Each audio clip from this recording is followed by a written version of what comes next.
Hello Red Devils, MUFC Legend here, and I'm back again with another video. So, Ethan Galbraith has signed a professional contract with Manchester United. So there's Nicky Butt obviously, and there's Ethan, and there's the photo of them and Ethan signing his contract. So the noted Irish youngster arrived at the club last year, and he helped the Reds win an under-18 Premier League North title with his explosive drive against Man City, effectively sealing top spot in the division, and also won Goal of the Month award for April.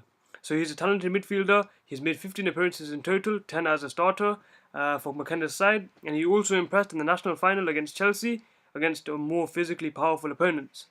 It's a proud moment for me and my family, he told ManUnited.com. Growing up as a young kid, obviously I wanted to play football, especially for the biggest club in the world.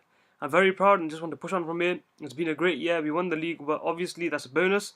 I just struck it well against City.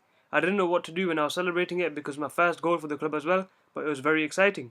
I've settled in well with the family and I've moved in and it's all been great.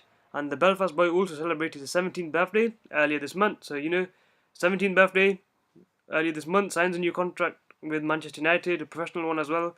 And he's got a bright future with the club. So hopefully, he can get more games in. Show Mourinho, if he does go to pre-season with him, show Mourinho his quality. So anyways, it's been a MUFC Legend. Please like, subscribe, and I'll see you guys later.